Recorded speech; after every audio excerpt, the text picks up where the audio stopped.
जय हिंद दोस्तों अब कुरान जलाई गई। जी हाँ, जो आपने थंबनेल में पढ़ा वो बिल्कुल ठीक है 100%। जिस तरीके से, और क्योंकि इसके पीछे का रीजन ये है, खबर देने वाली जो संस्था है वो और कोई नहीं बीबीसी है। लेकिन जैसे कि आपके दिमाग में एकदम से बात आई कि कुरान जलाई गई, तो आप जिस तरीके से भारत के अंदर दंगों का माहौल है और पिछले लगभग 15 दिन में 20 से ज्यादा दंगे हो चुके हैं अलग अलग जगह से, रामनवमी से लेकर हनुमान जयंती तक के मामले के अंदर, पथराव से लेकर उन्माद की जो खबरें आ रही हैं और तूफान मचा हुआ है और भारत के बारे में एक सिचुएशन क्रिएट हो चुकी है। ऐसे में जब आपके दिमाग के सामने, जब आपकी आंखों के सामने एक खबर सी आती है कि कुरान जलाई गई, तो दिल सिहर उठता है कि अब कहाँ हुआ, अब क्या हुआ। और ऐसी सिचुएशन के अंदर ये जो माइंडसेट है, इसी को समझने की जरूरत है। और अगले 2-3 दिन मैं जो भी वीडियो बनाऊंगा वो इसी के इर्द गिर्द घुमाते हुए बनाऊंगा कि असलियत में मामला क्या है और किस तरीके से हमारे माइंडसेट को चेंज किया जा रहा है, सेटल किया जा रहा है। लेकिन मेन बात यह है, कुरान जलाई गई, कहां जलाई गई? तो दोस्तों, इंडिया में नहीं जलाई गई। इसी चीज के ऊपर डिस्कशन करूंगा, लेकिन उससे पहले छोटी सी एक रिक्वेस्ट कि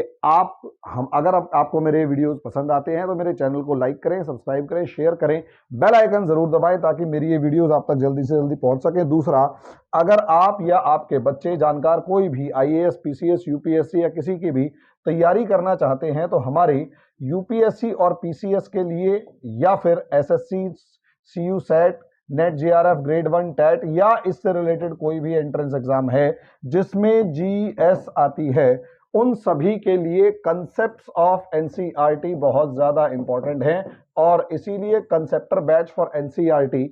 स्टार्ट किया जा रहा है। हिस्ट्री से बैच शुरू होगा। जितना जल्दी हो सके आप हमसे कांटेक्ट कीजिए। हमारे नंबर्स, ये जो नंबर दिया हुआ है इसके ऊपर सर्च किया, इसके ऊपर कॉल कीजिए, हम आपको रिप्लाई करेंगे। और दूसरी तरफ, अगर आप ऐप पर जाकर, तो हमारी जो ऐप है इसे डाउनलोड करें प्ले स्टोर से और इस ऐप के ऊपर जाकर इस कोर्स को अवेल करें। 500 रुपीज पर मंथ फीस है, जो बहुत ज्यादा तो नहीं है, बहुत ही नॉमिनल फीस है। इस फीस के साथ आप अपनी यूपीएससी या किसी भी एंट्रेंस एग्जाम की जीएस की तैयारी करना शुरू कर सकते हैं। मैं ही इसे पढ़ाऊंगा शुरुआत के अंदर। बाकी हमारे जो मेरे बाकी फ्रेंड्स हैं, संदीप सर है, प्रियरंजन सर हैं, वो क्लासेस लेंगे, तो हम सब मिलकर आपके इस कोर्स को कंप्लीट करवाएंगे प्रॉपरली।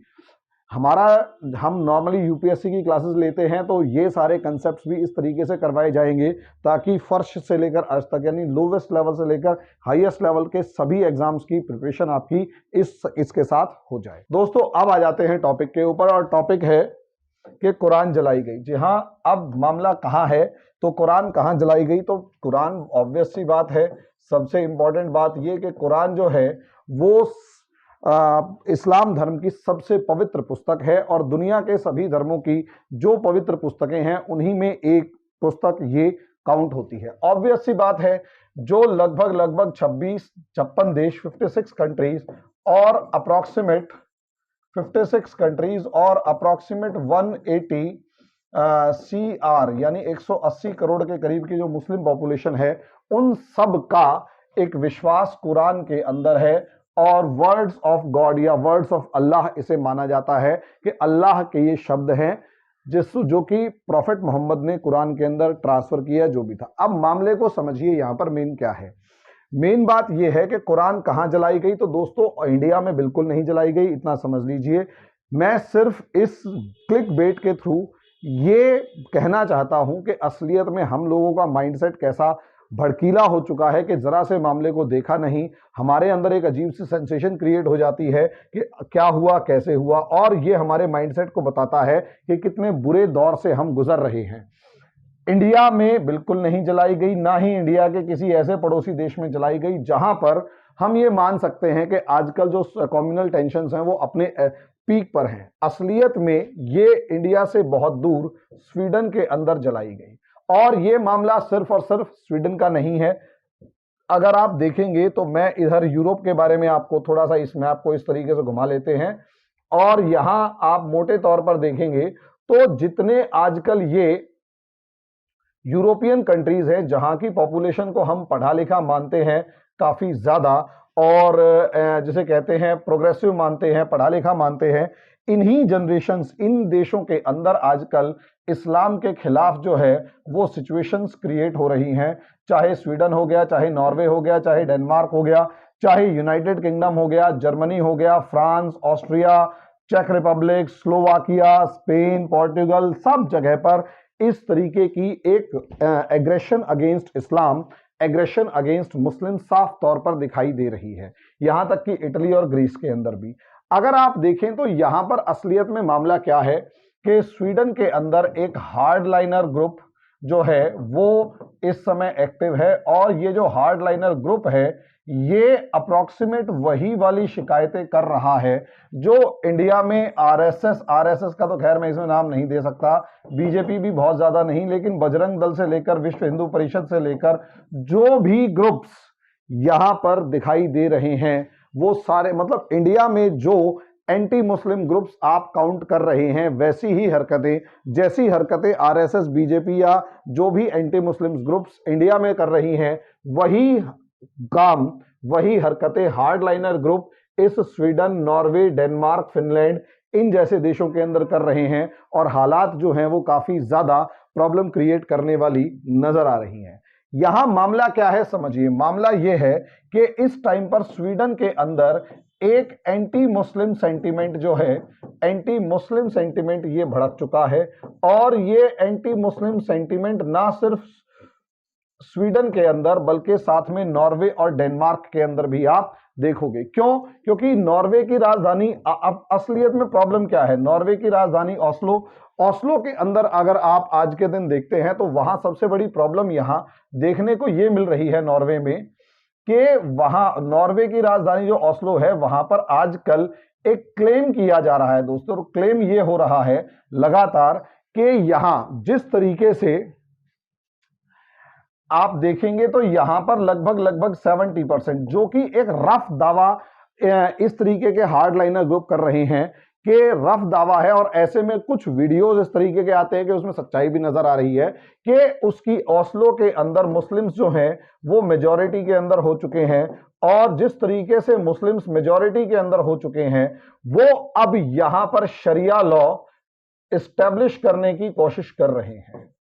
शरिया लॉ लागू करने की कोशिश कर रहे हैं। ऐसी ही काफी कुछ खबरें स्टॉकहोम के आसपास के जो बहुत से छोटे शहर हैं, जो मतलब सैटेलाइट सिटीज हैं, उनमें देखने को मिल रही है। ऐसी ही कुछ चीजें डेनमार्क में देखने को मिल रही है। बर्मिंघम के अंदर तो यहां दावा किया जा रहा है कि यहां पर जो है वो क्रिश्चियंस जो हैं वो इस हद तक माइनॉरिटी के अंदर आ चुके हैं कि अब यहां पर मुस्लिम जो हैं, जो बचे खुचे क्रिश्चियंस हैं, उनको भी मार पीट के भगाने की तैयारी के अंदर है या भगा रहे हैं, यहां तक कि उनको अपनी मनमर्जी की ड्रेस नहीं पहनने दे रहे, मनमर्जी की ड्रिंक नहीं पीने दे रहे, और यहां पर शरिया लॉ क्लेम किया जा रहा है। ये आप YouTube के ऊपर जाकर आराम से देख सकते हैं। और यहां तक कि लंदन की बहुत सारी, ईस्ट लंदन के अंदर तो बहुत सारी शिकायतें ऐसी हैं कि शरिया पुलिसिंग जो है वो इस समय पर नजर आ रही है कि मुस्लिम जो हैं रात के टाइम या दिन के टाइम भी शरिया लॉ को इंप्लीमेंट करने के लिए, वहां पर अपनी मेजॉरिटी को एस्टेब्लिश करने के लिए दबाव डाल रहे हैं, और कहीं ना कहीं शरिया लॉ के नाम पर क्रिश्चियंस को भगा रहे हैं। ये एक बड़ा रीजन है इस पूरे इलाके के अंदर जिसकी वजह से एक एंटी मुस्लिम सेंटीमेंट जो है वो भड़क रहा है। और ये एंटी मुस्लिम सेंटीमेंट का दूसरा जो फॉर्म है वो और ज्यादा पुख्ता तब होता हुआ नजर आता है जब यहां पर नॉर्मली देखा जाए कि जो यूरोप है, इस यूरोप के अंदर जो क्रिश्चियन पॉपुलेशन है वो लगातार घट रही है। अब ये क्रिश्चियन पॉपुलेशन क्यों घट रही है, उसके पीछे का सीधी सीधी बात यह है कि यूरोप के अंदर जो कॉस्ट ऑफ लिविंग है, ऑब्वियस सी बात है, कॉस्ट ऑफ लिविंग यूरोप में बहुत ज्यादा है। अब बहुत ज्यादा कॉस्ट ऑफ लिविंग होने की वजह से, कॉस्ट ऑफ लिविंग यूरोप के अंदर बहुत ज्यादा होने की वजह से कहीं ना कहीं मैक्सिमम जो लोग हैं वो मैरिज ही नहीं कर रहे, और कहीं ना कहीं फ्री लाइफ जीने और रिस्पॉन्सिबिलिटी कम से कम लेने के चक्कर में, फ्री लाइफ जीने और रिस्पॉन्सिबिलिटी कम से कम लेने या बर्डन को कम से कम लेने के चक्कर के अंदर ये लोग क्या करते हैं कि अपनी कॉस्ट ऑफ लिविंग को, मतलब भाई कमाना मुश्किल है, बहुत मुश्किल से कमाया जा रहा है, एजुकेशन लेवल हाई है, लिविंग स्टैंडर्ड हाई है, छोटे मकान में रह नहीं सकते, छोटी सुविधाओं के अंदर जी नहीं सकते, तो जो कमा पा रहे हैं वो अपने ही खर्चे उसमें पूरे नहीं हो पा रहे। नतीजा उसका ये है कि मैरिज ही नहीं करेंगे, मैरिज इंस्टीट्यूशन में भरोसा नहीं है, जिसकी वजह से बर्थ रेट जो है वो इतना कम है कि खासकर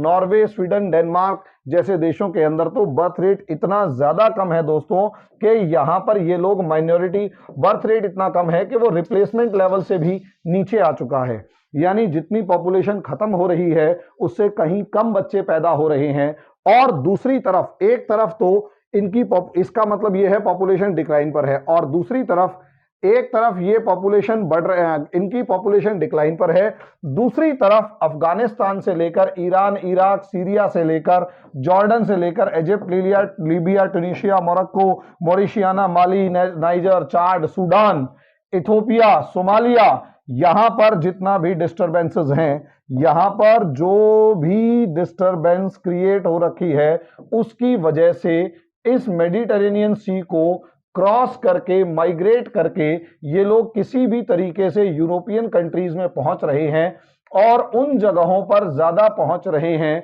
जहां पर पॉपुलेशन कम है और स्टैंडर्ड ऑफ लिविंग ज्यादा है और कमाई के चांसेस ज्यादा है। ये बिल्कुल ऐसा ही है कि दिल्ली के अंदर एक आम दिल्ली में रहने वाले बंदे से पूछा जाए तो 1 लाख रुपए में महीने में बहुत ज्यादा सा अच्छे गुजारा नहीं हो सकता अगर वो ढंग से अपनी लाइफ को मेंटेन करना चाहता है तो। लेकिन वहीं अगर दूसरी तरफ देखा जाए तो यूपी और बिहार से के गांव से उठ के आने वाला बंदा या हरियाणा के या पंजाब, खासकर यूपी और बिहार के, क्योंकि हरियाणा और पंजाब के अंदर भी कॉस्ट ऑफ लिविंग कंपैरेटिवली बढ़ती जा रही है, या राजस्थान, एमपी, छत्तीसगढ़, झारखंड के इलाकों से आने वाला बंदा अगर दिल्ली आएगा तो जो खर्चा दिल्ली के अंदर रहने वाला बंदा 1 लाख रुपए में हैंडल कर पा रहा है उसी खर्च को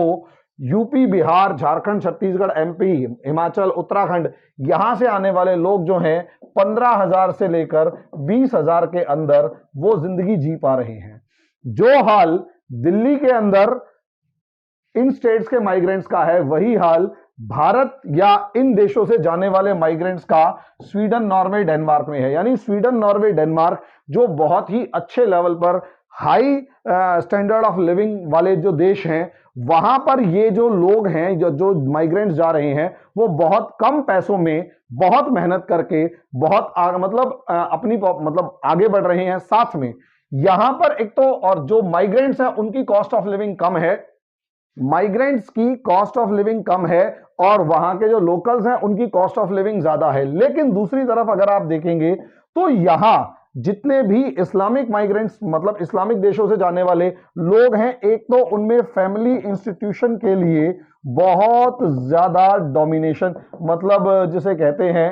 फैमिली इंस्टीट्यूशन के लिए बहुत ज्यादा एक डिवोशन है कि फैमिली होनी चाहिए, जनरेशन आगे बढ़नी चाहिए। दूसरा, कहीं ना कहीं रिलीजन के लिए बहुत ज्यादा इनके अंदर जिसे कहते हैं डेडिकेशन है। नतीजा उसका यह कि एक तरफ यहां पर एथीस्ट की पॉपुलेशन लगातार बढ़ती जा रही है और भगवान के अंदर बहुत ज्यादा भरोसा नहीं करना, और दूसरी तरफ रिलीजन के अंदर कुछ ज्यादा ही हार्डलाइनर होना, डिवोशन होना। तीसरी तरफ अगर आप देखेंगे तो इन सारे के सारे देशों के साथ एक सबसे बड़ी प्रॉब्लम यह है कि यहां इन सभी देशों में religion is greater than state. यानी यहां तक मोटे तौर पर आप देखेंगे कि स्टेट का बहुत ज्यादा नामो निशान नहीं है, या स्टेट उतना ज्यादा इफेक्टिव नहीं है कि लोग स्टेट के ऊपर भरोसा करके सारी अपनी जो राइट्स हैं वो एंजॉय करने के लिए अपने सारी जो भी एग्रेशन या जो भी है वो सारी के सारी उठाकर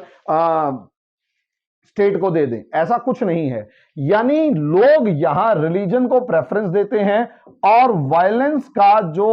अधिकार स्टेट के पास होना चाहिए, असलियत में वो वायलेंस का जो अधिकार है यहां पर कॉमन मासेस के पास खुद ही है। यही एक रीजन है कि आप आमतौर पर अफगानिस्तान में, पाकिस्तान में, ईरान में, सीरिया में, इराक में, इवन सऊदी अरेबिया में, यमन में, या जितने भी अरब कंट्रीज हैं,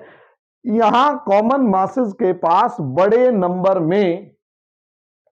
हथियार देखोगे। और वो इसलिए क्योंकि उन्हें अपने स्टेट के ऊपर भरोसा नहीं है और रिलीजन के मामले में वो स्टेट के अगेंस्ट भी अपनी आवाज उठाकर खड़े हो जाते हैं, और जैसे ही वो स्टेट के अगेंस्ट आवाज उठाकर खड़े होते हैं तो वो स्टेट को भी चैलेंज कर देते हैं। यही एटीट्यूड यहां, वहीं दूसरी तरफ अगर आप यूरोप में देखेंगे तो यूरोप की सिचुएशन इस तरीके से है कि लोग जो हैं वो स्टेट के ऊपर भरोसा करते हैं कि असलियत में हमारा काम है राइट्स को एंजॉय करना और अपनी लाइफ को जीना। असलियत में दुनिया जो है वो स्टेट के अकॉर्डिंग चलेगी, दुनिया जो है वो स्टेट के अकॉर्डिंग चलेगी, और स्टेट जो करेगा, राज्य जो करेगा, देश की सरकार जो करेगी वही ठीक है। और अगर किसी ने गुनाह किया है तो कोर्ट जाके निपटेंगे। यहां इस्लामिक देशों में देखोगे तो कोर्ट जाके नहीं निपटेंगे। तीसरी चीज, यहां पर एक बहुत तगड़ा डायलेमा यूरोपियन कंट्रीज में क्रिएट कर रखा है कि यूरोपियन कंट्रीज में जो फ्रीडम है उसको तो हम एंजॉय करेंगे। जितने भी ये मुस्लिम माइग्रेंट्स जा रहे होते हैं, जितने भी मुस्लिम माइग्रेंट्स जाते हैं, उन सबके साथ वो सारे एक जो कंफ्यूजन क्रिएट करते हैं या प्रॉब्लम क्रिएट करते हैं, वो क्या कि फ्रीडम तो एंजॉय करेंगे लेकिन अपने कल्चर को वहां पर इंपोज करेंगे, और उसके बाद जैसे ही हम ज्यादा हो जाएंगे आपको प्रेशराइज करेंगे कि हमारे शरिया लॉ को फॉलो करो। यहां जब तक वो फ्रीडम और सेक्युलर का मामला था तब तक ठीक था। जैसे जैसे अब उनको पता लगने लगा कि एथनिकली वो कमजोर हो रहे हैं और बहुत सारी जगहों से ऐसी ऐसी शिकायतें आने लग गई हैं, जैसे बर्मिंघम के अंदर, जैसे लंदन के अंदर, लंदन में शरिया पॉलिसिंग, आप मेरी बात का भरोसा ना करें, आप सिर्फ एक काम करें, यूट्यूब पे जाइए और डालें शरिया पॉलिसिंग इन लंदन, आपको सीरीज ऑफ वीडियोस दिखाई देने लग जाएंगी। बर्मिंघम की जो सिचुएशन है वो साफ नजर आने लग जाएगी, ऑस्लो की जो रिपोर्ट है वो साफ नजर आने लग जाएगी, कोपेनहेगन की या स्टॉकहोम की जो रिपोर्ट्स हैं वो आपको साफ नजर आने लग जाएंगी कि असलियत में यहां जहां जहां मुस्लिम पॉपुलेशन डोमिनेट हो रही है वहां वहां पर क्रिश्चियंस के साथ हिंसा हो रही है, वायलेंस हो रही है, उन्हें मार के भगाया जा रहा है, उनके साथ सिचुएशन ऐसी क्रिएट की जा रही है कि गो टू हेल। यही एक रीजन है कि चेक रिपब्लिक के अंदर तो प्रधानमंत्री को खड़े होकर साफ कहना पड़ गया कि यूरोप के लिए इस्लाम जो है खतरा बन के उभरा है और हम इन माइग्रेंट्स को घुसने नहीं देंगे, क्योंकि जो घुस चुके हैं वो हमारे लिए प्रॉब्लम क्रिएट कर रहे हैं। ये असलियत में ये जो एटीट्यूड ऑफ मुस्लिम्स है यूरोप के अंदर, ये एक हेटर्डनेस प्रोड्यूस कर रहा है, और वो जो हेटर्डनेस है ये मतलब क्रिएट कर रहा है नफरत, और ये जो हेटर्डनेस यानी नफरत है ये ही यहां पर प्रॉब्लम क्रिएट कर रही है। ये जो हेटर्डनेस यानी नफरत है ये यहां पर इन देशों के अंदर अब लगातार बढ़ती जा रही है, और जब लोग अपने आसपास का माहौल देख रहे हैं तो वो असलियत में इन हार्डलाइनर्स या राइट विंग ग्रुप्स के साथ जुड़ते जा रहे हैं और इन्हें मजबूत कर रहे हैं। और जैसे जैसे इलेक्शंस आते हैं वैसे वैसे आप देखेंगे इनके रिपोर्ट्स के अंदर कि हार्डलाइनर ग्रुप्स जो हैं वो लगातार मजबूत हो रहे हैं। जैसे फ्रांस में भी आप देखोगे तो ली पेंस और दूसरी तरफ इमैनुअल मैक्रोन, दोनों के दोनों, इमैनुअल मैक्रोन अपने आप में हार्डलाइनर माने जाते थे, लेकिन ली पेंस जो लेडी है, वकील है, वो इनसे ज्यादा हार्डलाइनर मानी जा रही है और उसको समर्थन ज्यादा मिलता हुआ नजर आ रहा है। इसका सीधा सीधा मतलब यह है कि एंटी इस्लामिक सेंटिमेंट्स यूरोप में लगातार भड़कते जा रहे हैं, और वो अकेले वही जो इंडिया में आपको हालात नजर आ रहे हैं वैसे ही हालात आपको वहां नजर आएंगे। इसका सीधा सीधा मतलब है कि कुछ ऐसी प्रॉब्लम्स इस पूरी सोसाइटी में आपको देखने को मिलेंगी जिसकी वजह से, अगर इंडिया में तो हम सारे अनपढ़ मान लेते हैं सब चीजें, लेकिन एग्जैक्टली वही सिचुएशंस अगर यूरोप में भी नजर आ रही हैं तो शायद कुछ इंट्रोस्पेक्शन की जरूरत है। नहीं तो जिस तरीके से, और यही इसी का रिपरकेशन है कि यहां असलियत में इस्लाम को के ऊपर अटैक करने के नाम पर स्वीडन के अंदर कुरान जलाई गई, और 3 दिन से, थर्सडे फ्राइडे सैटरडे 3 दिन से दंगे हो रहे हैं, वहां पर 3 लोग घायल हो गए, पुलिस को फायरिंग करनी पड़ी है। तो हालात जो हैं वो काफी ज्यादा बुरे नजर आ रहे हैं, और जिस तरीके से सिचुएशंस हैं वो कहीं ना कहीं बहुत ज्यादा नेगेटिव फॉर्म में इस समय पर नजर आ रही हैं। आगे आने वाले समय में क्या होगा वो तो वक्त बताएगा, लेकिन इस समय पर जो हालात हैं वो कहीं ना कहीं इंट्रोस्पेक्शन की तरफ इशारा कर रहे हैं कि जो हमारे मुस्लिम ब्रदर्स हैं उन्हें इंट्रोस्पेक्ट ये तो करना पड़ेगा कि कम से कम असलियत में ऐसा क्या है कि चलो भारत में तो सारे के सारे अनपढ़ गवार हैं, काफिर हैं, जो भी है, लेकिन यूरोप में अगर ऐसा कुछ हो रहा है तो इसका मतलब ये है कि वहां की सबसे ज्यादा पढ़ी लिखी कम्युनिटी भी अगर इस तरीके का बिहेवियर कर रही है और रेडिकल फॉर्म्स को सपोर्ट कर रही है, तो इसका मतलब सीधा सीधा यह है कि इंट्रोस्पेक्शन की जरूरत एक आम मुसलमान को भी है कि क्या वो दुनिया में हर उस इंसान को जो कुरान को नहीं पढ़ता उसे काफिर मानकर चलेगा और नफरत करके चलेगा, इतना इंटॉलरेंट होकर चलेगा, तो क्या काम चलेगा? इसके ऊपर इंट्रोस्पेक्ट करने की जरूरत है दोस्तों। तो आगे जो भी होगा वो वक्त बताएगा। अभी के लिए इतना ही, धन्यवाद।